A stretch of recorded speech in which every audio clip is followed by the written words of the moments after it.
கர்த்தருடைய வசனங்களை தியானிக்க போகிறோம். கிறிஸ்துவுக்குள் மகிழ்ச்சியான குடும்பம் என்கிற தலைப்பில் இன்னைக்கு நாம் ஒரு சில வசனங்களை தியானிக்க உணர்வையும் ஞானத்தையும் புரிதலையும் கர்த்தர் நமக்கு தருவாராக. ஆதார வசனம் 2 கொரிந்தியர் 13ஆம் அதிகாரம் 11வது வசனத்தில் இருந்து இன்றைய தியானத்தை நாம் செய்வோமாக. கடைசியாக சகோதரரே, சந்தோஷமாயிருங்கள், நற்சீர் பொருந்துங்கள், ஆறுதல் அடையுங்கள், ஏக சிந்தையாயிருங்கள், அப்பொழுது அன்புக்கும் சமாதானத்துக்கும் காரணராகிய தேவன் உங்களோட கூட இருப்பார். கொரிந்து சபைக்கு 2 கடிதம் எழுதுகிறார் பவுல். அந்த 2வது கடிதத்தினுடைய அந்த அதிகாரம் முடிய போகிறதான நேரத்தில் கடைசியாக சகோதரரே சந்தோஷமாயிருங்கள் அப்படின்னு சொல்லி அவர் எழுதுகிறார். நான் இந்த வசனத்தில் உள்ள இந்த காரியங்களை தொட்டு இன்னைக்கு குடும்ப ஒரு ஆலோசனையாக உங்களோடு கூட நான் பேச விரும்புகிறேன். சகோதரரே சந்தோஷமாயிருங்கள் என்று அவர் சொல்லுகிறார். அப்புறம் நற்சீர், இதெல்லாம் குடும்பத்திற்கு தேவையானதான ஒரு காரியமாக இருக்கிறது.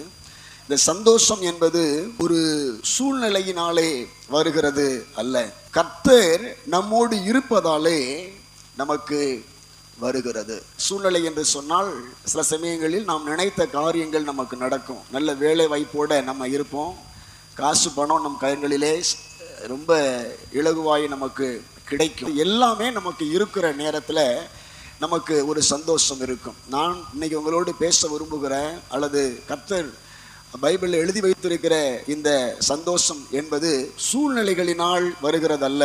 நான் சொல்லுவேன், கர்த்தர் என் ஆண்டவர் என்னோடு இருக்கிறதினாலே உண்டாகிற ஒரு சந்தோஷம். நெகேமியாவின் புஸ்தகம் 8ஆம் அதிகாரம் அதனுடைய 10வது வசனத்துல நீங்க படிச்சு பார்த்தீங்கன்னா இந்த கடைசி வரியில எழுதப்பட்டிருக்கும், கர்த்தருக்குள் மகிழ்ச்சியா இருப்பதே உங்களுடைய பெலன். இப்ப நான் சொன்ன பார்த்தீங்களா, சூழ்நிலைகளினால் உண்டாகிறது அல்ல மகிழ்ச்சி, சூழ்நிலைகளினால் நமக்கு வருவது அல்ல சந்தோஷம், கர்த்தருக்குள் நமக்கு கிடைப்பதே, கர்த்தர் நம்மோடு இருக்கிறார் என்பதே, கர்த்தர் நம் குடும்பத்தை நடத்துகிறார் என்பதே, கர்த்தர் என் போக்கையும் வரத்தையும் காத்து கொள்ளுகிறார் என்பதே, கர்த்தர் எனக்கு சுகத்தையும் பெலனையும் தருகிறார் என்பதே, கர்த்தர் நான் இதுவரைக்கும் வாழும்படிக்கு கர்த்தர் எனக்கு தேவையானவைகளை எனக்கு ஒவ்வொரு நாளும் எனக்கு தந்திருக்கிறார் என்கிற புரிதலினால் உண்டாகிற சந்தோஷம். பாருங்க, இந்த சந்தோஷம்தான் ஒரு மனிதனுக்கு நிரந்தரமான ஒரு சந்தோஷம். சூழ்நிலைகளினால் வருகிற சந்தோஷங்கள் அல்ல, கர்த்தர் உங்கள் குடும்பத்தில் இருக்கிறார் என்பதே உங்களுக்கு கிடைக்கிற ஒரு பெரிய சந்தோஷம். கர்த்தர் என்னை தாங்குகிறார் என்பதே எனக்கு இருக்கிற ஒரு பெரிய சந்தோஷம். ஆகவே நான் சொல்லுவேன், இது கர்த்தருக்குள் கிடைக்கிற ஒரு மகிழ்ச்சி, கர்த்தருக்குள் கிடைக்கிற ஒரு சந்தோஷம்.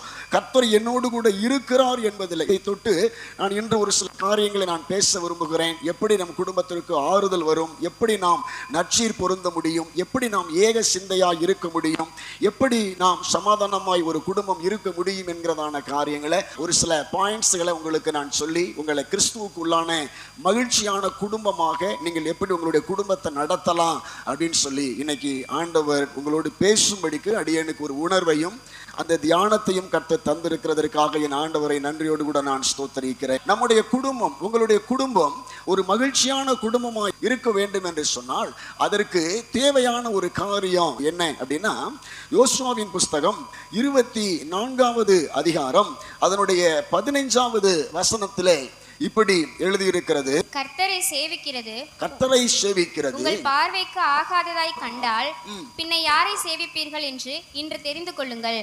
நதிக்கு அப்புறத்தில் உங்கள் பிதாக்கள் சேவித்த தேவர்களை சேவிப்பீர்களோ, நீங்கள் வாசம் பண்ணுகிற தேசத்து குடிகளாகிய எமோரியரின் தேவர்களை சேவிப்பீர்களோ, நானும் என் வீட்டாருமோ வென்றால் கர்த்தரையே சேவிப்போம் என்றான். ஒரு குடும்பத்தின் மகிழ்ச்சிக்கு அந்த குடும்பத்தில் இருக்க வேண்டிய முதல் காரியம் என்ன அப்படின்னு கேட்டீங்கன்னா, நானும் என் வீட்டாருமோ வென்றால் கர்த்தரையே சேவிப்போம். ஒரு குடும்பத்தின் மகிழ்ச்சிக்கு அந்த குடும்பத்திலே கர்த்தரை மையமாய் வைத்திருக்க வேண்டும், கர்த்தரை நடுவராக வைத்திருக்க வேண்டும். எல்லா முடிவுகளும், அந்த குடும்பத்தில் எடுக்கக்கூடிய எல்லா முடிவுகளும் கர்த்தரை நடுவராக வைத்து கர்த்தரை மையமாக வைத்து அவர் முன்னிலையிலே நம்முடைய குடும்பத்தின் முடிவுகளை எடுத்து நடத்தக்கூடியவர்களாக நாம் இருக்கணும். வேற எந்த விதமான அந்நிய ஆவிகளுக்கும் வேறு எவ்விதமான புத்திமதிக்கும் நாம் இடம் கொடுக்க கூடாது. அதை சொல்ல ஒரு கருத்து புரிகிறது. கர்த்தர் நடுவராக இருக்கிறது எதுக்குன்னா, அவர் நமக்கு கவுன்சிலிங் கொடுப்பதற்காக, அவர் நமக்கு ஆலோசனை கொடுப்பதற்காக ஒரு பட்டிமன்றத்துல நடுவர் என்கிற ஒருவரை வைப்பாங்க. அவங்க எதுக்கு வைப்பாங்க அப்படின்னா, ரெண்டு தரப்புல இருப்பார்கள், ரெண்டு பேரும் பேசுவார்கள், ஏதாவது ஒரு தலைப்பு வச்சு பேசுவார்கள். இன்றைய சமுதாயத்தை சீர்படுத்துவது பழைய பாடலா புதிய பாடலா? அந்த காலத்துல நான் கேட்ட ஒரு பட்டிமன்றத்தினுடைய தலைப்பு ஞாபகம் வருது. அப்படி இருக்கும், பேசுவாங்க. பேசும் பொழுது ஒரு நடுவர் இருப்பார். அந்த நடுவருடைய வேலை என்னன்னா, ரெண்டு தரப்பும் பேசக்கூடிய வாதங்களை எடுத்து கடைசியா ரெண்டு பேருக்கும் பாதகம் இல்லாம ஒரு சரியான தீர்ப்பை நடுநிலையாய் சொல்லக்கூடியவரே நடுவர். இப்ப நம்முடைய குடும்பங்களிலே சமாதானங்கள் உண்டாகணும், மகிழ்ச்சி உண்டாகணும், நம்முடைய குடும்பங்கள் மகிழ்ச்சியா இருக்கணும், குடும்பம் சமாதானமாவே இருக்கணும். என் பிள்ளை குட்டிகளோட, என் கணவனோட, என்னுடைய மாமனார் மாமியோட, என்னுடைய நாத்தனாரோட, எல்லாம் சேர்ந்தான குடும்பம், இவங்களோட நான் மகிழ்ச்சியா இருக்கணும் அப்படின்னு கேட்டீங்கன்னா, உங்கள் குடும்பத்தின் மையமாக, குடும்பத்தின் நடுவராக கர்த்தரை நீங்கள் வைத்து அவருடைய தீர்ப்புக்காக நீங்கள் காத்திருக்க வேண்டும். ஏதோ ஒரு சூழ்நிலை வருகிறதா, ஒரு விழா வருகிறதா, ஒரு காரியம் நடத்தணுமா, நீங்க என்ன செய்யணும்னா கர்த்தர்கிட்ட போய் கேட்கணும். யார்கிட்ட கேட்கணும்? கர்த்தர்கிட்ட போய் கேட்க. ஏன்னா அவர் தானே தீர்ப்பு சொல்லணும், அவர் தானே மையம், அவர் தானே நடுவர். கர்த்தர் உங்கள் வீட்டின் மையமாக, கர்த்தர் உங்கள் வீட்டின் நடுவராக நீங்கள் வைத்து உங்கள் குடும்பத்தை தினந்தோறும் நீங்கள் நடத்த முற்பட்டுட்டீங்க அப்படின்னு கேட்டீங்கன்னா, நான் சொல்லுவேன், என்னால இன்னைக்கு அடிச்சு சொல்ல முடியும், உங்க குடும்பம் மகிழ்ச்சியான ஒரு குடும்பமாக என்றென்றும் இருப்பீர்கள். ஏன்னா கர்த்தரை மையமாய் வைத்து குடும்பம் நடத்துகிற எந்த குடும்பமும் வாழ்க்கையிலே தோற்று போனதாய் அர்த்தம் இல்லை. கர்த்தரை ஆலோசகராய் வைத்திருக்கிற எந்த குடும்பத்துக்கும் தவறான ஒரு ஆலோசனை ஒரு காலத்திலும் வராது. அதுதான் யோசுவா சொல்றாரு, நானும் என் வீட்டாருமோ வென்றால் கர்த்தரையே. எங்க நாங்க சுத்தினாலும் கடைசியா கர்த்தர்கிட்ட போய் நின்ன, ஆண்டவரே இதற்கு உங்க வசனத்தின்படி என்ன தீர்வு இருக்கிறது, இதற்கு வேதம் சொல்லுகிற தீர்வு என்ன, இந்த சூழ்நிலைக்கு வேதம் சொல்லுகிற கருத்து என்ன, அதான் எங்களுக்கு கடைசி தீர்வா இருக்கட்டும். இல்ல எங்க மாமியார் சொன்ன தீர்ப்போ, என் கணவர் சொன்ன தீர்ப்போ, நான் சொன்ன தீர்ப்போ, என் நாத்தனா சொன்ன தீர்ப்போ அல்ல. நாங்கள் எல்லாம் எங்கள் வாதிக்கிறோம், இந்த காரியத்தை இப்படி செய்வோம் என்று வாதிக்கிறோம், விவாதிக்கிறோம், பேசுகிறோம், திட்டமிடுகிறோம். ஆனால் நடுவர் மையம் கடைசி தீர்ப்பு கொடுக்கிறவர் யாராக இருக்கணும்?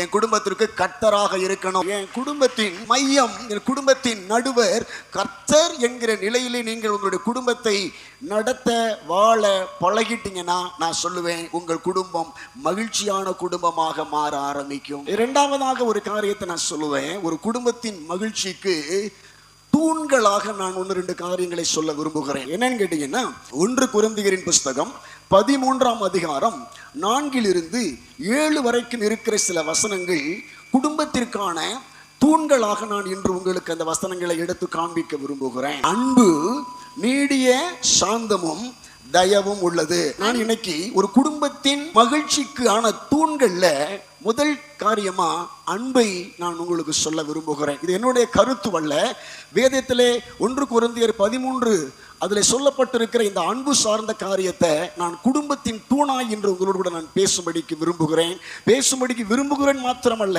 அது உண்மை. எந்த குடும்பத்துல அன்பு தூணாய் நிக்குதோ அந்த குடும்பத்தின் மகிழ்ச்சி எப்பொழுதும் விழுந்து போகாது. தூண் என்றால் உங்களுக்கு புரிகிறதா? ஒரு கட்டிடத்தை தாங்கி நிற்பது அவர்கள் சைடில் விடுகிற தூண்கள் தான். பாருங்க, இந்த மேலே உள்ள அந்த ஃப்ளோரை தாங்கி நிற்கிறது.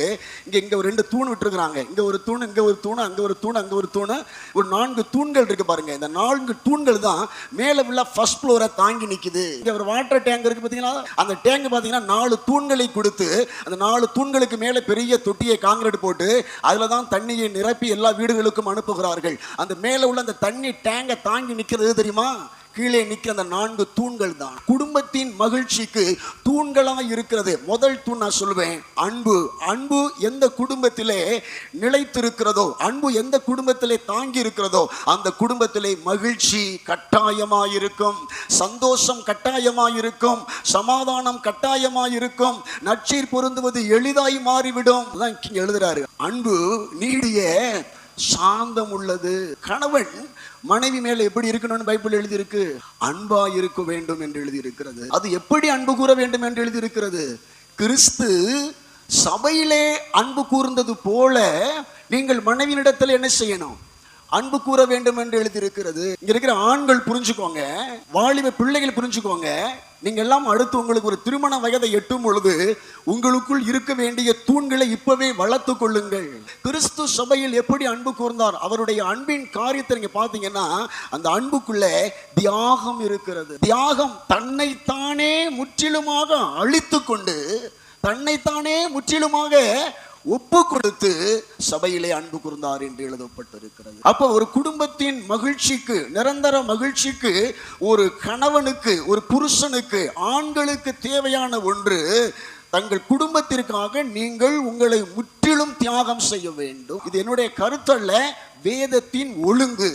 எபேசியரின் புஸ்தகம் 5ஆம் அதிகாரம் 25வது வசனம். புருஷர்களே உங்கள் மனைவிகளில் அன்பு கூறுங்கள். புருஷர்களே உங்கள் மனைவிகளில் அன்பு கூறுங்கள், அப்படியே கிறிஸ்துவும் சபையில் அன்பு கூர்ந்து. இங்க பாருங்க, புருஷர்களே தங்கள் மனைவிகளில் அன்பு கூறுங்கள். அந்த அன்பு எப்படி கூறணும்னு எழுதுறாரு, கிறிஸ்து சபையில் அன்பு கூர்ந்தது போல நீங்கள் அன்பு கூறுங்கள். இன்னைக்கு எனக்கு அன்பான தேவனுடைய பிள்ளைகளே, இந்த சபையிலே வந்து அங்கம் வகிக்கிறவர்களே, நீங்கள் ஒரு விஷயத்தை புரிந்து கொள்ளுங்கள். சில சமயங்கள் நினைப்போம், நான் இந்த குடும்பத்திற்கு உழைச்சி ஓடா தேயிறேன் அப்படின்னு சொல்லி சில பேர், சில ஆண்கள் சொல்லுவாங்க. நீங்க நம்மளாம் அந்த வார்த்தைகளை சொல்லவே கூடாது. நம் தலைமேல் விழுந்த கடமையே, நம் தலைமேல் விழுந்த பொறுப்பே அதுதான். என்னைக்கு நீங்க ஒரு பெண்ணை மனம் முடித்து வாழ வேண்டும் என்கிற விருப்பத்தோட ஏக்கத்தோட வந்துட்டீங்களோ அப்பவே நீங்கள் அந்த குடும்பத்திற்கு யாராய் மாறி விடுகிறீர்கள், பொறுப்புள்ளவர்களாய் மாறி விடுகிறீர்கள். நாம் அந்த குடும்பத்திற்கு பொறுப்புள்ளவர்களாய் மாறி விடுகிறோம். நம்மை அந்த குடும்பத்திற்காக தியாகம் செய்ய வேண்டும். எந்த குடும்பத்தில் இந்த தியாகத்திற்குள்ளதான் என்ன இருக்குன்னு எழுதுறாங்கன்னா அன்பு இருக்கிறது. அன்பு என்ன செய்யும், நீடிய சாந்தம் உள்ளது. அன்புக்குள்ள இருக்கக்கூடிய விஷயங்கள். இப்ப இதை நீங்க எப்படி புரிஞ்சுக்கிறோம் அப்படின்னு கேட்டீங்கன்னா, ஒரு மாதுளம் பழம் எடுக்கிறீங்கன்னு வச்சுங்களேன், மாதுளம் பழம் பார்ப்பதற்கு ஒன்றுதான், அது மேல தோலை உடைச்சோடனே உள்ள எத்தனை அந்த விதைகள் இருக்கிறது. அதுபோல அன்பு என்பது ஒன்றுதான். அந்த அன்புக்கு உள்ள என்னெல்லாம் இருக்குது அப்படின்னு பாத்தீங்கன்னா, நீடிய சாந்தம் இருக்கிறது. நான் அன்புள்ளவன், நான் என் குடும்பத்தை நேசிக்கிறவன் அப்படின்னு நீங்க சொன்னீங்கன்னா, நீங்க நீடிய சாந்தத்தோடு உங்களுடைய குடும்பத்தை கையாள பழக வேண்டும். அன்புக்கு பொறாமை இல்லை. இப்ப இந்த அன்பு என்பது நான் ஆண்களை மாத்திரம் பார்த்து பேசுகிறதல்ல, பெண்களுக்கும் சேர்த்துதான் பேசுகிறேன். அன்புதான் குடும்பத்தை தாங்கி பிடிக்கிற தூண்கள். உங்களிடத்துல அன்பு இருந்துச்சு அப்படின்னா நீங்கள் உங்கள் கணவரோட நீடிய சாந்தத்தை காண்பிக்க கூடியவர்களாய் இருப்பீர்கள். பொறாமையோடு கூட நீங்கள் வேலை செய்ய மாட்டீர்கள். பல குடும்பங்களிலே போட்டியும் பொறாமையும், தன்னை புகழ வேண்டும் என்கிற எண்ணமும், தன்னை பாராட்ட வேண்டும் என்கிற எண்ணமும் அநேக குடும்பங்களிலே இருக்கிறது. அன்புக்கு பொறாமை இருக்காது, அன்பு தன்னை புகழாது, அன்பு இருமாப்பா இராது, அன்பு அயோக்கியமானதை செய்யாது, அன்பு தற்பொழிவை நாடாது, அன்பு சினமடையாது, அன்பு தீங்கு நினையாது, அன்பு அநியாயத்தில் சந்தோஷப்படாமல் சத்தியத்தில் சந்தோஷப்படும், அன்பு சகலத்தையும் தாங்கும், சகலத்தையும் விசுவாசிக்கும், சகலத்தையும் நம்பும், சகலத்தையும் சகிக்கும். பாருங்க, இந்த விஷயங்களை நீங்க பைபிள்ல எழுதியிருக்கக்கூடிய இந்த வசனங்களை நீங்கள் ஒரு காமனா நம்ம பேசியிருக்கலாம். இதை முழுக்க முழுக்க நம்முடைய குடும்பத்திற்குள்ள நம்ம ஆட் பண்ணோம் அப்படின்னு கேட்டீங்கன்னா நம்முடைய குடும்பம் மகிழ்ச்சியான ஒரு குடும்பமாக இருக்கும். தாங்கிக் கொள்ளும், புகழ்ச்சியை தேடாது. எப்படின்னு கேட்டீங்கன்னா, நம்ம இன்னைக்கு நிறைய குடும்பங்களிலே இந்த பொறாமைகள் அதிகமாக இருக்கிறது. ஒரு குடும்பத்துக்கு வந்து அப்படின்னு கேட்டீங்கன்னா, எங்க அம்மா நல்லா குழம்பு வைப்பாங்க, உங்க அம்மா என்ன குழம்பு வைக்கிறாங்க, நீங்க நல்லா என்ன குழம்பு வைக்கிற, எங்க அம்மா சிறப்பா குழம்பு வைப்பாங்க. இப்படி சொல்லும் பொழுது குடும்பங்கள்ல சில வீடுகள்ல என்ன வந்துடுது, ஒரு பிரச்சனை வந்துடும். என்ன நான் வைக்கிற குழம்போட உங்க அம்மா என்ன அழகா குழம்பு வைப்பாங்க அப்படின்னு சொல்லி. இப்ப இது போன்றதான காரியங்கள்ல அன்பை குறித்து நம்ம இங்க வாசிக்கும் பொழுது, அன்பு தற்புகளை என்ன செய்யாது, நாடாது, பெருமையை அன்பு விரும்பாது, அன்பு விட்டு கொடுக்கும், அன்பு எல்லா காரியங்களையும் நம்பும், அயோக்கியமானதை செய்யாது, தற்பொழிவை நாடாது, சினமடையாது, தீங்கு. இந்த அன்பு நான் எதுக்கு இன்னைக்கு இந்த காரியங்களை உங்களுக்கு ஆட் பண்றேன், இது வந்து என்னுடைய குடும்பத்திலே மகிழ்ச்சி நிலைத்திருப்பதற்கு, என் குடும்பத்தின் தூண்களில் ஒன்று அப்படிங்கிறத புரிஞ்சுக்கிட்டு நீங்கள் அதை படிங்க. அவைகளை நீங்கள் வளர்த்து கொள்ளுங்கள். நீங்கள் அவைகளை வளர்த்து கொண்டால் உங்கள் குடும்பம் மகிழ்ச்சியான ஒரு குடும்பமாக இருக்கும். அன்பு இல்லாத குடும்பம் மகிழ்ச்சியை பார்க்கவே முடியாது. நீங்கள் அன்பு கூர்ந்தீங்கன்னா ஒருத்தருடைய வேலையை ஒருத்தர் இயல்பாய் நீங்கள் செய்து விடுவீர்கள். எல்லாமே அன்புக்குள்ளதாங்க இருக்குது. ஒருத்தர் மேலே நீங்கள் அன்பு வச்சிங்க அப்படின்னா நீங்கள் அந்த அன்பின் அடையாளமாக அவர்களுக்கு செய்ய வேண்டிய எல்லா பணிவிடைகளையும் செய்வீர்கள். அன்பு வச்சிங்கன்னா அவங்களுக்கு தேவையான காரியங்களை எல்லாம் அவர்களுக்கு நீங்கள் வாங்கி கொடுப்பீர்கள். அவர்களுக்கு உடல்நிலை சரியில்லைன்னா நீங்கள் அவர்களை தூக்கி எடுத்து பார்த்து கவனித்து அவர்களுக்கு உதவி செய்வீர்கள். கணவனை குறித்து மனைவி குறித்து பேசும்பொழுது அந்த எபேசியர் 5ஆம் அதிகாரத்துல தன் சொந்த மாம்சத்தை பகைத்தவன் ஒருவனும் இல்லையே, கர்த்தர் சபையை போஷித்து காப்பாற்றுகிறது போல ஒவ்வொருவனும் தன் மாம்சத்தை போஷித்து காப்பாற்றுகிறான். இது இந்த அன்புக்குள்ள வரும் பொழுது ஒரு குடும்பத்தை போஷித்து காப்பாற்ற வேண்டிய ஒரு கடமை குடும்பத்தின் தலைவர்களுக்கு எவ்விதமாக இருக்கிறது என்பதை எழுதுறாங்க. தன் சொந்த மாம்சத்தை பகைத்தவன் ஒருவனும் இல்லையே. சொந்த மாம்சம் என்பதை எதை சொல்றாருன்னா மனைவியை சொந்த மாம்சமாக அவர் இங்கு எழுதி வைக்கிறார். மனைவி என்பவர்கள் நம்முடைய சொந்த மாம்சம். இப்போ நம்முடைய சொந்த மாம்சத்தை நாம் எவ்வளவு அழகாய் பேணி காப்போமோ, எவ்வளவு அதிகமாய் நாம் நேசிப்போமோ, அதுபோல நம்முடைய மனைவியினுடைய சரீரத்தையும் அதுபோல பேணி காக்க வேண்டும். அன்பு இருந்துச்சு அப்படின்னு கேட்டீங்கன்னா அது அவர்களை நேசிக்கும். உங்களுக்கு ஒரு வயிற்று வலி அப்படின்னா நீங்க எவ்வளவு தூரம் அது குணமாக வேண்டும் என்று நீங்கள் விரும்புகிறீர்களோ அதுபோல உங்கள் குடும்பத்தில் உள்ளவர்களுக்கு ஒரு வலி என்றாலும் நீங்க அதே வாஞ்சை, அதே ஏக்கம், அதே பிரயாசப்பட வேண்டும். குடும்பத்தில் உள்ள கணவனுக்கு வலிக்குது அப்படின்னா உடனடியாக அதை குணப்படுத்தி விட வேண்டும் என்று நினைப்பது போல மனைவிக்கு ஒரு பிரச்சனை என்றாலும் அதே போல உடனடியாக அதே வாஞ்சையோடு கூட காட்டணும். ஏன்னா அதை எழுதுறாங்க மனைவி என்பவள் தன்னுடைய சொந்த மாமிசம் என்று எழுதுகிறார்கள். இந்த ஒரு அடிப்படையிலே ஒரு குடும்பத்தை நாம் கட்டுவிச்சு வளர்த்துட்டோம் அப்படின்னு கேட்டீங்கன்னா அந்த குடும்பம் எல்லா காலங்களிலும் மகிழ்ச்சியான ஒரு குடும்பமாக இருக்கும். அப்போ ஒரு குடும்பத்தின் மகிழ்ச்சிக்கு தூண்களாக நம்ம பார்க்கிற காரியங்கள்ல ஒன்று அன்பு, மற்றொன்று நான் சொல்ல முடியும் பொறுமை.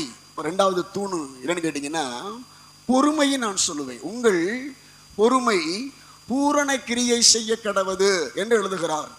பொறுத்தார் பூமி ஆழ்வார். நீங்க இன்னைக்கும் பல குடும்பங்களில் டிவோர்ஸ்ல போய் நிற்பதற்கான காரணங்களை நீங்கள் பாருங்க. அநேக குடும்பங்களிலே, நம் குடும்பங்களிலே, என்னுடைய குடும்பங்கள்லாம் கடந்த காலங்களிலே சண்டைகளும் சச்சரவும் அடியும் இந்த மாதிரியான இருந்ததற்கான காரணங்களிலே ஒன்று பொறுமை இல்லாத ஒரு சூழ்நிலை. பொறுமை என்பது ஒரு குடும்பத்தை தாங்கி நிற்கிற தூண்களிலே மற்றொன்று. பொறுமையை வளர்த்து கொள்ளுங்கள். இப்ப இருக்கிற வாலிப பிள்ளைகள் எல்லாம் நான் இப்ப பாஸ்ட் கணவன் மனைவிக்கு புத்திமதி சொல்றாங்க நினைச்சுக்கிற கூடாது. நீங்கள் எல்லாம் அடுத்த தலைமுறை ஏதோ ஒரு குடும்பத்திலே போய் வாழ போகிறவர்கள். இப்பவே நீங்கள் இவைகளை எல்லாம் கற்றுக்கொள்ள வேண்டும். அன்பை வளர்த்து கொள்ள வேண்டும், பொறுமையை வளர்த்து கொள்ள வேண்டும்.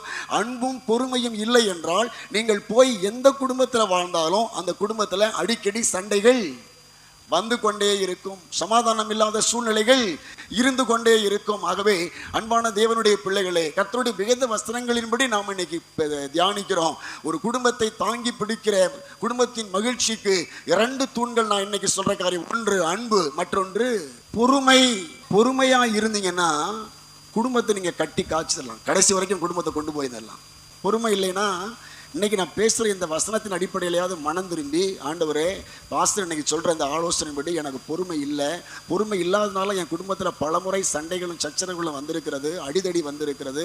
நான் அதனால தான் என் தாய் வீட்டுக்கு போயிருக்கிறேன், அதனால தான் நான் அங்கே போயிருக்கிறேன், இங்கே போயிருக்கிறேன், வீட்டை வச்சுவிட்டு ரோட்டில் அலைஞ்சிட்டு தெரிஞ்சிருக்கேன், அடுத்த வீட்டில் போய் நான் படுத்து கிடந்திருக்கிறேன், பல்வேறு காரியங்கள்லாம் இருந்திருக்கிறது. இன்னைக்கு கர்த்தர் என் கூட பேசுகிறார். ஒரு குடும்பத்தின் மகிழ்ச்சியை தாங்கி பிடிக்கிற தூண்களிலே ஒன்று பொறுமை. மூன்றாவதாக ஒரு குடும்பத்தின் மகிழ்ச்சிக்கு தேவையான ஒரு காரியம் கொலேசியரின் புஸ்தகம் 3ஆம் அதிகாரம் 16வது வசனத்தை நாம் வாசிக்கலாம். கிறிஸ்துவின் வசனம் உங்களுக்குள்ளே, கிறிஸ்துவின் வசனம் உங்களுக்குள்ளே சகல ஞானத்தோடும் பரிபூரணமாக வாசமாய் இருப்பதாக. கவனிங்க, நாம் நம்முடைய குடும்பத்தின் மகிழ்ச்சிக்காக நான் பேசிக்கிட்டு இருக்கிறேன். நம்முடைய குடும்பத்தின் மகிழ்ச்சிக்கு தேவை என்ன அப்படின்னு கேட்டீங்கன்னா கிறிஸ்துவின் வசனம் நமக்குள்ளே, நம்முடைய குடும்பத்திற்குள்ளே சகல ஞானத்தோடும் பரிபூரணமாக வாசமாக இருக்கணும். யாருடைய வசனம்? கிறிஸ்துவின் வசனம் நம்முடைய குடும்பங்களிலே வாசமாக இருந்தால் நம் குடும்பம், நான் சொல்றேன், மகிழ்ச்சி உள்ள ஒரு குடும்பமாக இருக்கும். எத்தனை பேர் உங்களுடைய குடும்பங்களிலே கிறிஸ்துவின் வசனத்துக்கு முக்கியத்துவம் கொடுக்கிறீர்கள்? கிறிஸ்துவின் வசனம் உங்களுடைய குடும்பத்தை ஆட்கொண்டு இருக்கிறதா? கர்த்தர் கிறிஸ்துவனுடைய வசனம் உங்களுடைய குடும்பத்தை நடத்துதா? நான் சொல்ற கருத்து உங்களுக்கு புரியுதா? கிறிஸ்துவின் வசனம் உங்கள் குடும்பத்தை எப்படி இருக்கணுமா? வாசமா இருக்க வேண்டும். சொல்றோம், ஆண்டவரே எங்கள் நடுவிலே நீங்க வாசம் பண்ணுங்கப்பான்னு சொல்லுவோமா? கர்த்தர் உங்கள் நடுவிலே வாசமா இருப்பார் சொல்றோம் பாத்தீங்களா? ஆண்டவருடைய பிரசன்னம் நம்ம நடுவில் இருக்குன்னு சொல்றோம் பாத்தீங்களா? ஆண்டவருடைய கிருபை நடுவிலே வாசமா சொல்றோம் பாத்தீங்களா? அந்த மாதிரி நம் குடும்பம் முழுவதும் நம்முடைய குடும்பத்தில் உள்ள ஒவ்வொருவருக்குள்ளும் கிறிஸ்துவனுடைய வசனம் வாசமா இருக்க வேண்டும். நான் பேசிக்கிட்டு இருக்கிறேன். வசனம் படிக்கும் பொழுது, இந்த மனப்பாட வசனம் படிக்கும் பொழுது கூட நீங்கள் கிறிஸ்துவின் வசனமாக படிங்கன்னு சொல்றேன். பழைய ஏற்பாட்டுக்குள்ள நம்ம போய் படிக்கிறோம். நீங்க பழைய ஏற்பாடுகளை போய் கிறிஸ்துவின் வசனத்தோடு ஒத்த வசனங்களை நீங்கள் எடுத்து நீங்கள் படிச்சு போட்டீங்கன்னா நல்லது. நான் மறுபடியும் சில காரியங்கள் நான் உங்களுக்கு திரும்ப சொல்லி கொண்டே இருக்கிறேன். இங்கேயும் அவங்க ஆட் பண்றாங்க, கிறிஸ்துவின் வசனம் உங்களுக்குள்ளே சகல ஞானத்தோடும் வாசமாயிருப்பதாக என்று எழுதுகிறார்கள். ஏன் நாம இன்னும் ஏன் கிறிஸ்துவுக்குள்ளே குழந்தைகளாக இருக்கிறோம் அப்படின்னு கேட்டீங்கன்னா, நாம் இன்னும் பால் உண்கிறவர்களாக இருக்கிறோம். நீதியின் வசனத்தின் மேலே பழக்கம் இல்லாதவனாய் இருக்கிறான் என்று நம்ம படிக்கிறோம். அப்ப நீதியின் வசனம், நான் தான் சொல்லுகிறேன், கிறிஸ்துவின் வசனம், கிறிஸ்துவின் வசனத்திற்கு ஒத்து போகக்கூடிய, நீங்க பைபிள் படிக்கும் பொழுது ஒரு புரிதலோடு நீங்க படிங்க. முழு வேதாகத்தையுமே நீங்க படிக்கும் பொழுது, நான் சொல்றேன் கவனிச்சுக்கோங்க, பைபிள் படிக்கும் பொழுது எப்படி வசனங்களை தேர்வு செய்யணும், எப்படி புரிதலோட படிக்கணும் அப்படின்னா, இந்த கிறிஸ்து என்கிறவர் யார், எங்க படிச்சாலும் எந்த நிருபத்தை படிச்சாலும் கிறிஸ்து யாரு, அதான் திரும்ப எழுதியிருக்கும். கிறிஸ்து யாரு, கிறிஸ்து ஏன் வந்தாரு, கிறிஸ்துவுக்குள்ள இந்த உலகம் எப்படி உண்டாச்சு, கிறிஸ்து முன்னமே எப்படி தீர்மானிக்கப்பட்டாரு, நியாயப்பிரமாண கிறிஸ்துவ மையமா வச்சு எதற்கு கொடுக்கப்பட்டது, கிறிஸ்துவின் மூலமா இந்த உலகத்திற்கு கிடைக்கிற நன்மைகள் என்ன, கிறிஸ்துவ அல்லாத இருந்த பொழுது நம்முடைய வாழ்க்கை எப்படி இருந்தது, எல்லாத்தையுமே கிறிஸ்து என்கிற ஒருவருக்குள்ள வச்சு நீங்கள் வசனத்தை படிக்க ஆரம்பிச்சீங்க அப்படின்னு கேட்டீங்கன்னா, நான் சொல்றேன், உங்களுடைய வீடு முழுவதிலும் கிறிஸ்துவனுடைய வசனம் வாசமா இருக்க ஆரம்பிச்சிடும். சொல்ற கருத்தை புரிஞ்சுக்கிட்டீங்களா? கிறிஸ்துவின் வசனம் உங்களுடைய குடும்பத்தை வாசம் பண்ணிருச்சு அப்படின்னு கேட்டீங்கன்னா, உங்க குடும்பம் அழகாய் பிசாசை எதிர்க்கிற குடும்பமாய் மாறிவிடும். சண்டை சச்சரவுகளை மிக எளிதாய் கையாள ஆரம்பித்து விடுவீர்கள். சில சமயங்களில் சுருக்குன்னு கோபம் வரும் பொழுது கிறிஸ்துவின் வசனம் அங்கே குறுக்கே வந்து நிற்கும். கர்த்தருடைய வசனம் அங்கே வந்து நிற்கும். பிள்ளைகள் மேலே நாம் கோபப்படலாம், தப்பு இல்லை. பிள்ளைகள் மேலே நாம் எரிஞ்சு விழலாம், தப்பு இல்லை. ஏன்னா பிள்ளைகளை நம்ம கண்டிக்கணும்னு எழுதப்பட்டிருக்கிறது. பிள்ளைகளை அடிக்க கூட செய்யலாம், தப்பே கிடையாது. ஆனா மனைவியை நாம் அடிக்க கூடாது என்று எழுதப்பட்டிருக்கிறது. மனைவியை நாம் ஒருபோது என்ன செய்யக்கூடாது, அடிக்க கூடாது. இன்னைக்கு மனைவியை அடிக்கிறத விட ஒரு சில குடும்பங்கள்ல மனைவிகள் கணவர் என்ன பண்றாங்க, இதுக்கு பைபிளே வசனம் இல்லை. மனைவியை அடிக்கக்கூடாதுன்னா வசனம் இருக்க வெளிய, கணவனை அடிக்கக்கூடாதுன்னு பைபிளில் வசனமே இல்லை. இன்னைக்கு காலங்கள் எப்படி நடக்கிறது, பெண்கள் இன்னைக்கு ஆண்களை அடிக்கக்கூடிய அளவில் இன்னைக்கு தாறுமாறா இன்னைக்கு குடும்பங்கள் போய் கொண்டு இருக்கிறது. என் அன்பான தேவனுடைய பிள்ளைகளை, இதெல்லாம் அதாவது ஒரு மனைவிங்கிறவங்க எப்படி இருக்கணும், கணவர் எப்படி இருக்கணும், இதுக்குள்ளே அதே நான் பேசிடுறேன், கவனிங்க.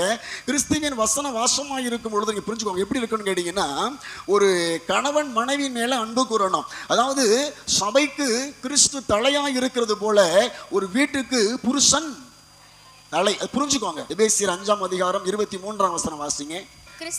கிறிஸ்து சபைக்கு தலைவராக இருக்கிறது போல புருஷனும் மனைவிக்கு தலையா இருக்கிறான். பாத்தீங்களா? அப்ப புருஷன் மனைவிக்கு தலை. புரிஞ்சுக்கோங்க. தலை அப்படின்னு நம்ம சொல்லிட்டதுனால, நான் தான் அந்த வீட்டுக்கே தலைவர், நான் சொல்றத நீ கேட்கணும் அப்படின்னு சொல்லி மனைவியை ஆதிக்கம் செலுத்துகிற தலை அல்ல. அதை நான் சொல்லிடுறேன். தலையினுடைய அர்த்தம் என்னன்னா, கிறிஸ்து சபைக்கு தலையா இருந்து அந்த சபையை தாங்கி பிடிக்கக்கூடிய முழு பொறுப்பையும் கிறிஸ்து ஏற்றுக்கொண்டார். சொல்ல கருத்தை புரிஞ்சுக்கிச்சா?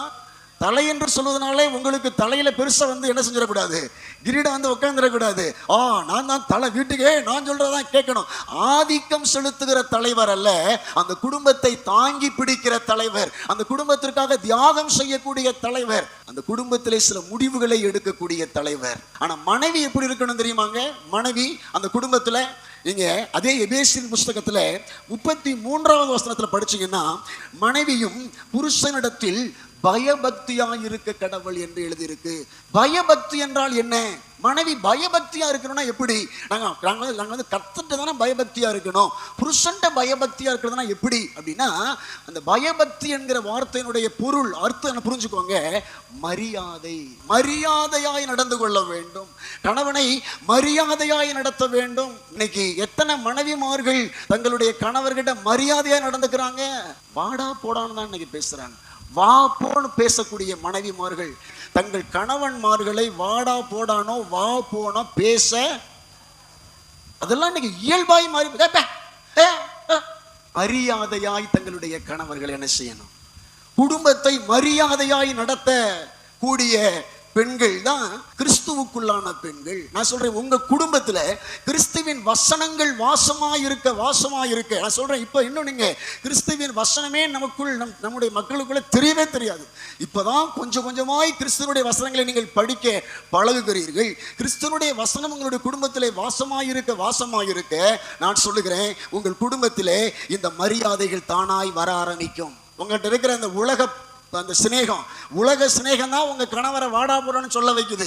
உலக சிநேகம் தான் உங்க கணவரை வாவோன்னு சொல்ல வைக்குது. ஏன்னா நாடகத்தை பாக்குறீங்க, சினிமாவை பாக்குறீங்க, ஷார்ட்ஸை பாக்குறீங்க, அதை பாக்குறீங்க, இதை பாக்குறாங்க. அவன் அதில் அப்படி பேசுறான், நம்மளும் இப்படி பேசலாம். நான் தான் சொல்றேன், உலக சிநேகம் தேவனுக்கு விரோதமான. நான் திரும்ப திரும்ப சொல்றேன், உலகம் என்பது வேறு, அதிலிருந்து வேறு பிரிக்கப்பட்டதுதான் சபை.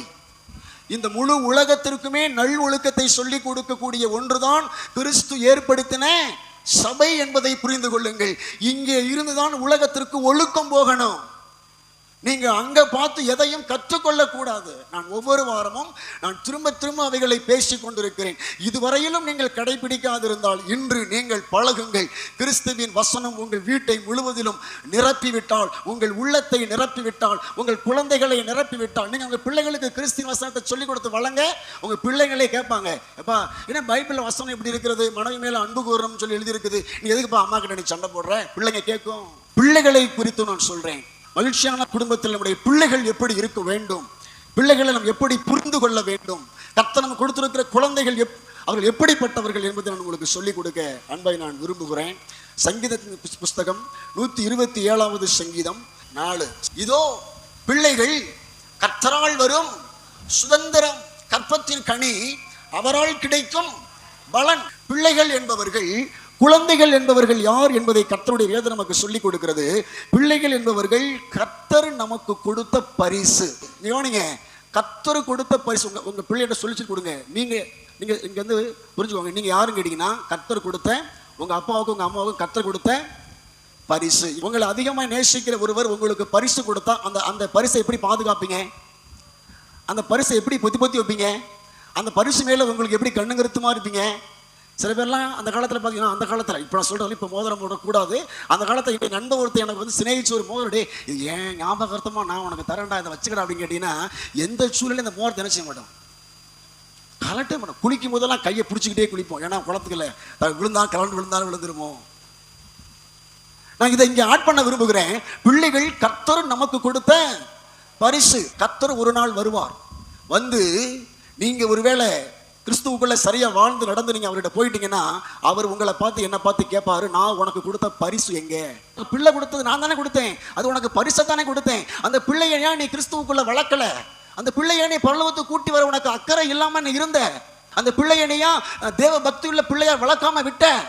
இவ்வளோ குழந்தைகள் நான் சொல்ற ஒரு காரியம், கர்த்தர் கொடுத்த பரிசு. கண்ணுங்க அறுத்துமா, கர்த்தர் கொடுத்தாரு, சும்மா கிடையாது. பிள்ளை என்பது, குழந்தை என்பது கர்த்தர் கொடுக்கிற ஒரு பரிசு.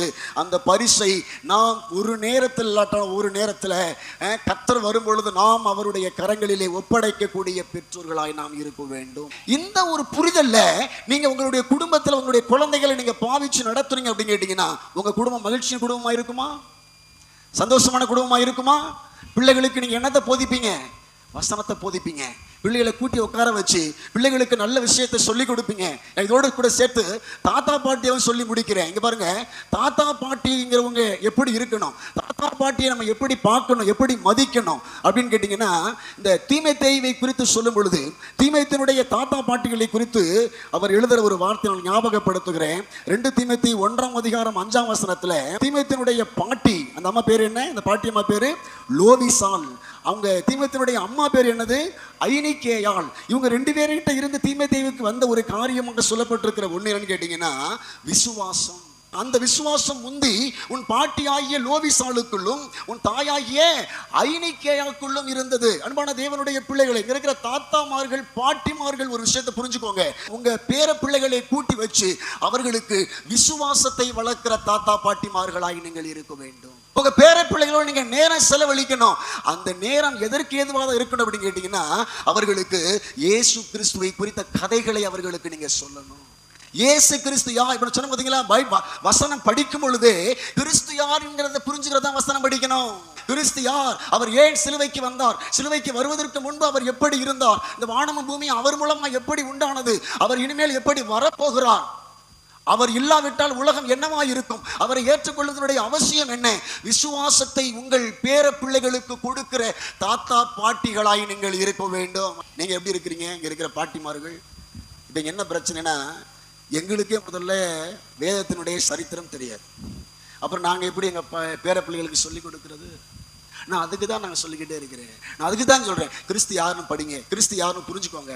இல்லைன்னா ஒரு முறை நம்ம சேனலில் போய் முதல் செய்தியிலிருந்து கடைசி செய்தி வரைக்கும் நீங்கள் கேளுங்க, கிறிஸ்து யாருன்னு நீங்கள் தெளிவாக. நான் ஒவ்வொரு செய்தியிலையும் யார் கிறிஸ்து யார் கிறிஸ்து யார் கிறிஸ்து தான் பேசிக்கொண்டே இருக்கிறேன். இந்த கருத்துக்களை உங்கள் பேர பிள்ளைகளுக்கு சொல்லிக் கொடுக்கக்கூடியவர்களாக நீங்கள் மாற வேண்டும். இன்னைக்கு நிறைய பேர பிள்ளைகள் தாத்தா பாட்டிகிட்ட இருந்து நல்ல விஷயங்களை கற்றுக்கொள்றாங்களா பாருங்க. உங்க பேர பிள்ளைக்கு நீங்க இயேசுவை குறித்து விசுவாசத்தை குறித்து என்னைக்காவது பேசியிருக்கிறீங்களா? நீங்க நிறைய ஒரு அடுத்த தலைமுறை கெட்டு போவதற்கு காரணமே இன்னைக்கு சில தாத்தா பாட்டிகள். ஏன்னா அவங்க கெட்ட வார்த்தை பேசுறாங்க, அவங்க பொய் சொல்றாங்க, அவங்க ஏமாத்துறாங்க. இவங்க வீட்டுக்குள்ள இருந்துகிட்டு லோன் வாங்கினது வந்தாருன்னா பேர் படி சொல்லி விடுறது, அம்மாச்சி போயிட்டாங்கன்னு சொல்றா அம்மா. ஐநைக்கேயால் பிள்ளைகளுக்கு எதை கொடுக்கிறது? விசுவாசத்தை கொடுக்கணும். நீங்க வீட்டில் இருந்து என்ன சொல்லி விடுறீங்க பிள்ளைகள்கிட்ட? அம்மா இங்க போயிட்டாங்கன்னு சொல்லு. அடுப்படிக்குள்ள இருந்துக்கிட்டு ரூமுக்குள்ள இருந்துக்கிட்டு பிள்ளைகளுக்கு தவறுகளை விதைக்கிறது யாரு? பிள்ளைகளை தவறான பாதை விசுவாசத்தை விட்டு வெளிவிலக பண்ணுகிறது யாரு? ஆனா தீமோத்தேயுக்கு கிடைச்ச பாட்டியும் தீமோத்தேயுக்கு கிடைச்ச அம்மாவும் உண்மையிலேயே பாக்கியவான்கள். நீங்க எக்காரணத்தை கொண்டும் போய் சொல்லாதீங்க. நான் மறுபடியும் சொல்லுவேன், திட்டு வாங்கிக்கிறீங்க, திட்டு நான் வாங்கிக்கோங்க. லோன் வாங்கியிருக்கிறீங்க, கடன் வாங்கினவன் கடன் கொடுத்தவனுக்கு அடிமை. நீங்க திட்டு வாங்கிக்கோங்க, பிரச்சனை இல்லை. ஆனா உண்மையை பேச பழகுங்கள். நீங்க உண்மையை பேசினாதான் உங்க பிள்ளை உண்மையை பேசும். நீங்க பொய் சொல்லி பழகிட்டீங்கன்னா உங்க பிள்ளை பொய் சொல்லி பழகுவான். ஒரு குறிப்பிட்ட வயசுக்கு அப்புறம் அவன் சொல்ற பொய் மோசமான பொய்யா இருக்கும். அப்ப நீங்க தலையில அடிச்சுக்கிட்டு நிப்பி, ஐயோ என் பிள்ளை சரியில்லையே. நான் சொல்றேன், இன்றையிலிருந்து இன்னைக்கும் ஆண்டவர் உங்கள் குடும்பத்தின் மகிழ்ச்சிக்காக கர்த்தர் இந்த ஆலோசனை நம்ம கூட பேசிக் கொண்டிருக்கிறார். உங்களுடைய குடும்பம் மகிழ்ச்சியின் குடும்பமாக மாற வேண்டும் என்று சொன்னால் நான் சொல்லக்கூடிய இந்த ஆலோசனைகளை உங்களுடைய கவனத்திலே கொள்ளுங்கள். நீங்கள் உங்கள் பேர பிள்ளைகளுக்கு விசுவாசத்தை சொல்லிக் கொடுக்கிற தாத்தா பாட்டிகளாக நீங்கள் மாறிவிடுங்கள். அடுத்து மன்னிப்பு. மத்தேயு 18ஆம் அதிகாரம் 21, 22ஆம் வசனத்திலே பேதுரு இயேசு கிறிஸ்துவினிடத்துல வந்து ஒரு கேள்வி கேட்பாரு. என்னுடைய சகோதரன் ஒரு தவறை செஞ்சுட்டா, ஒரு குற்றத்தை செஞ்சுட்டா நான் எத்தனை முறை மன்னிக்கணும்? 7 முறை மன்னிக்கட்டுமா அப்படின்னு வந்து கேட்பாரு. அதுக்கு இயேசு கிறிஸ்து பேதுருவிட சொல்லுவாரு, 7 முறை அல்ல 70 முறை மன்னிக்க வேண்டும். நாங்க உங்க குடும்பத்தின் மகிழ்ச்சிக்கு நான் சொல்ற ஒரு காரியம், உங்க மனசுல மன்னிப்பை வளர்த்துக் கொள்ளுங்க. உங்க கணவர் தவறு செஞ்சாங்கன்னா அவங்கள மன்னிக்கிற மனநிலை ஏற்படுத்திக்கோங்க. மனைவி தப்பு செஞ்சாங்க அப்படின்னு கேட்டீங்கன்னா மன்னிக்கிற மனநிலை ஏற்படுத்திக்கோங்க. பிள்ளைங்க தப்பு செஞ்சாங்கன்னா மன்னிக்கிற மனநிலை. மன்னிப்பு என்கிற ஒன்று எந்த குடும்பத்துல இருக்குதோ அந்த குடும்பம் மகிழ்ச்சியான குடும்பமாய் மாறிவிடும். ஏன்னா உறவுகளிலே தவறுகள் என்பது சாதாரணமா நடக்கத்தான் செய்யும். இயல்பாய் வீடுகளிலே தவறுகள், சின்ன சின்ன மிஸ்டேக்கள், சின்ன சின்ன தவறுகள், சின்ன சின்ன குறைகள் ஏதோ ஒன்று ஒவ்வொரு நாளும் உங்களுக்குள்ளே இருந்து கொண்டேதான் இருக்கும். ஆனால் எந்த வீடு, எந்த கணவன் மனைவி, எந்த பிள்ளை, அம்மா பிள்ளை அப்பா பிள்ளை, யாரை வேணா ஆட் பண்ணிக்கோங்க, மன்னிக்கிற மனநிலை உங்களுக்குள்ள இருக்குன்னா உங்க குடும்பம் மகிழ்ச்சியை கட்டாயமா இழக்காது, மகிழ்ச்சி இழக்காது. மன்னிக்கிறவங்க எளிதாய் குடும்பத்துல அந்த சமாதானத்தை மகிழ்ச்சியை திரும்ப கொண்டு வந்து விடுவார்கள். சாதாரணமாகவே கர்த்தர் இன்று நமக்கு பேசுகிறார். இன்னைக்கு கூட யார் மேலேயாவது உங்க குடும்ப உறவுகளிலே கசப்பாக வெறுப்பாக என்னைக்கோ உங்களுக்கு விரோதமா செஞ்ச ஒரு காரியமா இருக்குங்க. நான் சொல்றது உங்க குடும்பத்துக்குள்ளதான் நான் பேசிக்கிட்டு இருக்கேன், குடும்ப உறவுகளுக்குள்ளதான் பேசிக்கிட்டு இருக்கேன். அது பிள்ளைகள்ல இருந்து நீங்க கணவன் மனைவி ஸ்டார்ட் பண்ணுங்க. ஏன்னா முதல் குடும்பமே ஆதாமும் ஏவாளும் தான். அவங்க தான் ஃபர்ஸ்ட் குடும்பம், அதுக்கப்புறம் தான் பிள்ளைங்க, அதுக்கப்புறம் தான் யாரு? அதுக்கப்புறம் தான் மாமனார் மாமியா, அதுக்கப்புறம் தான் நாத்தனா, அதுக்கப்புறம் தான் மச்சனே, அதுக்கப்புறம் தான் கொழுந்தேன். முதலாவது 2 பேர், கணவன் மனைவி 2, அப்புறம் பிள்ளைங்க. அப்படிதான் குடும்பம் வளருது.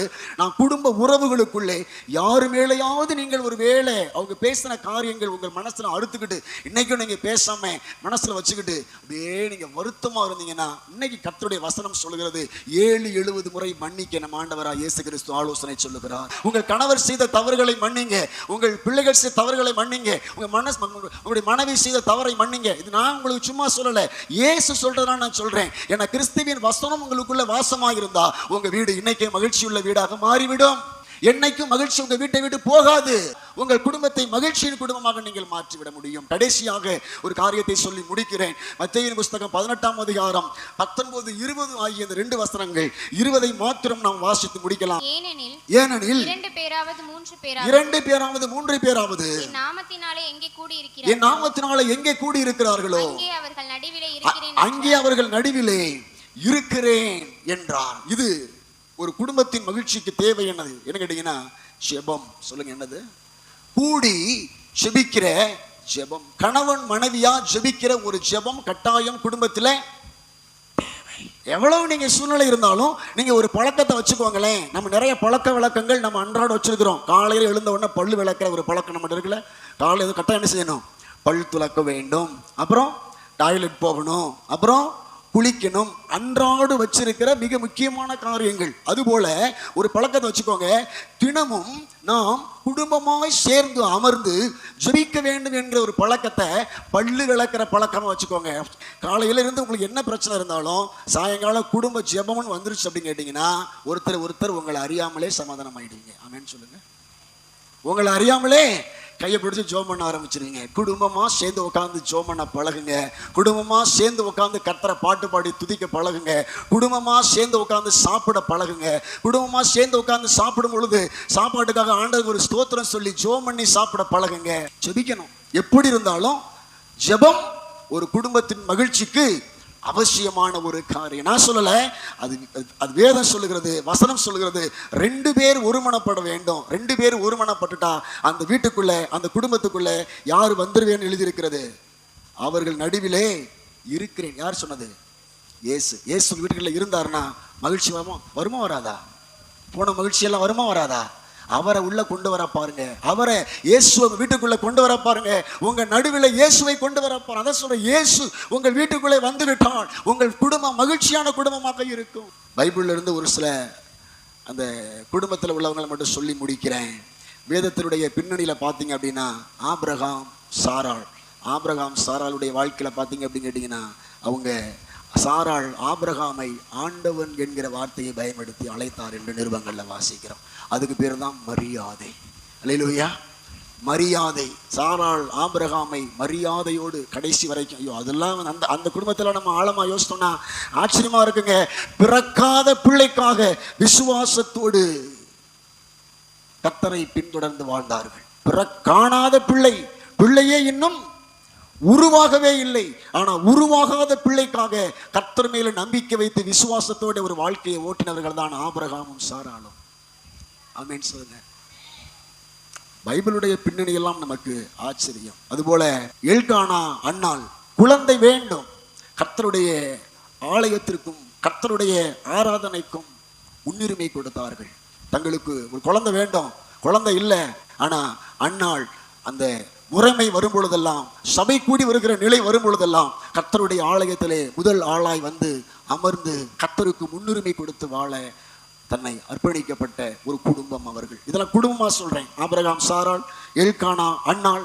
நோவாவினுடைய குடும்பத்தை நீங்க பாத்தீங்கன்னா, நோவாவினுடைய குடும்பம் தேவனுக்கு பயந்து அவருடைய வார்த்தைக்கு கீழ்ப்படிந்த ஒரு குடும்பம், கர்த்தருக்கு கீழ்ப்பட்ட ஒரு குடும்பம். அந்த குடும்பத்தினுடைய ஒரு மனதினால அவங்க முழு குடும்பமும் அழிவு நாட்களிலே காக்கப்பட்டது. அல்லேலூயா. அந்த குடும்பம் கர்த்தருக்கு கீழ்ப்படிந்த ஒரு குடும்பமாக இருந்ததுனால காக்கப்பட்டார்கள். கடைசியா இந்த மரியாள், யோசேப்பு, அவங்களே நான் சொல்லி முடிச்சிடுறேன். மரியாள், யோசேப்பு பார்த்தீங்கன்னா அந்த காலங்களில் தேவனுக்கு பயந்த ஒரு குடும்பமாக, தேவனுக்கு பயந்த ஒரு பாத்திரமாக மரியாள், தேவனுக்கு பயந்த ஒரு மனிதனாக யோசேப்பு இருந்ததுனால இந்த உலகத்துக்கே ரட்சிப்பு கொடுக்க போகிற ரட்சகரை ஆண்டவர் அவங்க குடும்பத்திலே பிறக்க செய்தார். அவங்க குடும்பத்தில் பிறக்க செய்தார். ஸோ குடும்பம் நமக்கு முன்னோடிகளாய் வேதத்திலே சில குடும்பங்கள் இருக்கிறது. நான் சொல்கிறேன், என்னைக்கும் ஆண்டவர் இந்த குடும்ப பின்னணியிலே, இந்த வார்த்தையின் பின்னணியிலே நாம் நம்முடைய குடும்பத்தை இன்றிலிருந்து நடத்த நாம் துவங்குவோமையானால் உங்கள் குடும்பத்திலே நீங்கள் இழந்த மகிழ்ச்சி திரும்ப வரும். ஒவ்வொரு நாளும் உங்கள் குடும்பம் மகிழ்ச்சியான ஒரு குடும்பமாய் கிறிஸ்துவுக்குள்ளே வாழ முடியும் என்பதை நான் உங்களுக்கு சொல்லுகிறேன். கடைசியாக சொல்ல முடியும், மகிழ்ச்சியான குடும்பம் என்பது பணம், சொத்து, வசதிகளால் வருவதல்ல. அது அன்பு, கீழ்ப்படிதல், மரியாதை, விசுவாசம், ஜெபம், வசன வாஞ்சை என்கிற இந்த நிலைகளினாலே தான் ஒரு குடும்பத்திற்கு மகிழ்ச்சி வருகிறது என்பதை சொல்லி இன்றைய செய்தியை நான் நிறைவு செய்கிறேன். அல்லேலூயா. காசும் பணமும் வசதியும் ஒரு குடும்பத்திற்கு மகிழ்ச்சியை கொண்டு வருவது அல்ல. புரிஞ்சுக்கோங்க, கர்த்தர் இன்று நம்மோடு பேசின அவருடைய ஜீவனுள்ள இந்த வார்த்தைகளின்படி நாம் நம்முடைய குடும்பத்தை மகிழ்ச்சியான குடும்பமாக நடத்துவோமாக. அல்லேலூயா சொல்லுவோமா? எழும்பி நின்று நாம் ஜெபிக்கலாம். கர்த்தர் இன்று நம்மோடு பேசின அவருடைய ஜீவனுள்ள இந்த வார்த்தைகளுக்காக நன்றி சொல்லலாம். என் குடும்பம் மகிழ்ச்சியான குடும்பமாய் இருக்க வேண்டும் என்று சொன்னால் நான் செய்ய வேண்டிய காரியங்கள் என்ன என்பதை குறித்து நாம் இன்று பேசினோம். நம் குடும்பத்திலே நம் ஆண்டவராகிய கர்த்தரை, இயேசு கிறிஸ்துவை மையமாக நடுவராக வைத்து கொள்ள வேண்டும். நம் குடும்பத்தின் மகிழ்ச்சிக்கு 2 தூண்கள் அவசியம். அன்பும் பொறுமையும் நம் குடும்பத்தின் 2 தூண்களாக இருக்க வேண்டும். கிறிஸ்துவின் வசனம் நம் குடும்பத்தில் பரிபூரணமாய் வாசமாய் இருக்க வேண்டும். ஸ்தோத்திரம். நம்முடைய குடும்பத்தின் தலைவர் ஆண்களாய் இருக்கணும். அந்த தலை என்பது நான் தலைவர் என்கிற தலக்கணத்திற்காக அல்ல, தலை என்பது அந்த குடும்பத்திற்காக தியாகம் செய்ய வேண்டும் என்கிற மனப்பான்மையோடு கூட இருக்கணும். மனைவி என்பவர்கள் பயபக்தியாய் இருக்கணும். பயபக்தி என்பது மரியாதையை குறிக்கிறது. ஒரு பெண் தன் கணவருக்கு மரியாதை கொடுக்கக்கூடியவர்களாக தங்கள் வீட்டில் இருக்க வேண்டும். பிள்ளைகள் கர்த்தர் தந்த பரிசு, அது கர்த்தரிட்ட நாம் ஒப்பு கொடுக்க வேண்டும். நான் கர்த்தருடைய பரிசு என்கிற உணர்வோடு பிள்ளைகளும் வாழணும். பெற்றோர் தங்கள் பிள்ளைகளை வளர்க்க வேண்டும். தாத்தா பாட்டி என்பவர்கள் பேர பிள்ளைகளுக்கு, அடுத்த தலைமுறைக்கு விசுவாசத்தை, கர்த்தர் யார் என்பதை, இயேசு யார் என்கிற விசுவாசத்தை அவர்களுக்கு கொடுக்கக்கூடியவர்களாக இருக்க வேண்டும். அதே போல தாத்தா பாட்டிகளை பேர பிள்ளைகள், பெற்றோர் ரொம்பவே கவனிக்கணும். ஏன்னா முதியவர்கள் என்பவர்கள் அறிவும் அனுபவம் கொண்ட ஒரு வேர்கள். நான் சொல்ல மறந்துட்டேன், கடைசியாக சொல்றேன். முதியவர்கள் என்பவர்கள் அறிவும் அனுபவம் கொண்ட வேர்கள். அந்த வேர்கள் எப்பொழுதும் கைவிடப்படக்கூடாது, அகற்றப்படக்கூடாது. உங்கள் குடும்பத்திலே உங்களை பெற்ற தாய் தகப்பனுக்கு, உங்கள் தாத்தா பாட்டிக்கு நீங்கள் முன்னுரிமை கொடுங்க. அவங்க கிட்ட உட்கார்ந்து நல்ல விஷயங்களை கேட்டு கற்றுக்கொள்ளுங்கள். அம்மாச்சி எனக்கு ஏசப்பா பற்றி சொல்லிக் கொடு, பைபிள் பற்றி சொல்லிக் கொடுன்னு கேட்க பேர பிள்ளைங்க போகணும். ஏன்னா அவர்கள் வேர்கள், தூண்களாக அவங்க இருக்கிறாங்க. ஆகவே தாத்தா பாட்டிகளை குறித்து நம்ம இப்படி படிச்சிருக்கிறோம். கடைசியாக குடும்பத்திற்கு அடுத்து மன்னிப்பு என்பது ரொம்ப அவசியம். மன்னிப்பு இல்லாமல் மகிழ்ச்சி இல்லை. ஆகவே நாம் 7-70 முறை உங்களுடைய கணவரை, உங்கள் பிள்ளைகளை, உங்கள் அப்பா அம்மாவை ஸ்தோத்திரம் நீங்கள் மன்னிக்க பழக வேண்டும். ஸ்தோத்திரம். கடைசியா சொன்னேன், ஜெபம் அல்லது ஆராதனை இணைந்து குடும்பமாய், அல்லது கணவனும் ஜெபிக்கணும், மனைவியும் ஜெபிக்கணும், பிள்ளைகளும் ஜெபிக்கணும். அப்படி இருக்கிற குடும்பம் ஒரு மகிழ்ச்சியான குடும்பமாக கிறிஸ்துவுக்குள்ளே இருக்கும். ஆமீன் சொல்லுவோமா? அல்லேலூயா. பணமும் சொத்தும் வசதிகளினாலும் வருவதல்ல குடும்பத்திலே மகிழ்ச்சி. அது அன்பு, கீழ்ப்படிதல், மரியாதை, விசுவாசம், ஜெபம், வசன வாஞ்சை என்கிற இவைகளினாலே தான் ஒரு குடும்பத்திற்கு மகிழ்ச்சி, சந்தோஷம் வரும். ஆமீன் சொல்லுவோமா? அல்லேலூயா. கர்த்தர் நல்லவர். சொல்லுங்க, கர்த்தர் நல்லவர், அவர் கிருபை என்றும் உள்ளது. இன்று முதல் உங்கள் குடும்பத்திற்கு மகிழ்ச்சி உண்டாவதாக. இன்று முதல் உங்கள் குடும்பத்திற்கு மகிழ்ச்சி உண்டாவதாக. உங்கள் குடும்பங்களிலே கர்த்தர் மகிழ்ச்சியை தருவாராக. திருவசனத்தை கேட்கிறவர்களால் மாத்திரமல்ல, அதன்படி செய்கிறவர்களாயும் இருங்கள். திருவசனத்தை கேட்பதினால் மாத்திரம் உங்களுக்கு மகிழ்ச்சி வந்துவிடப் போகிறதல்ல. கவனிங்க, நியாயப்பிரமாணத்தை கேட்கிறவர்கள் நீதிமான்கள் அல்ல, நியாயப்பிரமாணத்தின்படி செய்கிறவர்களே நீதிமான்கள் என்று எழுதுகிறார்கள். வசனத்தை கேட்பதினால் உங்களுக்கு மகிழ்ச்சி வந்துவிட போகிறதில்லை. இங்கே சொல்லப்பட்ட ஆலோசனையின்படி நீங்கள் வாழ உங்களை ஒப்பு கொடுக்கும் பொழுதுதான் கர்த்தர் கொடுக்கிற மகிழ்ச்சி உங்களுடைய குடும்பத்திலே உண்டாகும். அல்லேலூயா. நானும் என் வீட்டாருமோ வென்றால், எல்லாரும் சேர்ந்து சொல்லுங்க, நானும் என் வீட்டாருமோ வென்றால். கர்த்தரையே கைதட்டி சொல்லுங்க, கர்த்தரையே சேவிப்போம், கர்த்தரையே சேவிப்போம். கர்த்தர் எங்கள் வீட்டில் நடுவராக இருக்க நாங்கள் எங்களை ஒப்புக் கொடுக்கிறோம். கர்த்தர் எங்கள் வீட்டின் மையமாயிருக்க நாங்கள் எங்களை ஒப்புக் கொடுக்கிறோம். மனப்பூர்வமாக நான் வாழ்த்துகிறேன். ஒரு சந்ததி வளரட்டும், அது கிறிஸ்துவின் சந்ததி என்று சொல்லப்படட்டும். உம்மை மாத்திரம் மகிமைப்படுத்தி உம்மை மாத்திரம் உயர்த்துகிறேன். இங்கே நான் பேசின இந்த வசனங்கள், தியானித்த இந்த காரியங்களுக்கு முதலாவது நான், என் மனைவி, என் குழந்தைகள் சாட்சியாய் வாழ கர்த்தர் கிருபை தாரும் ஆண்டவரே.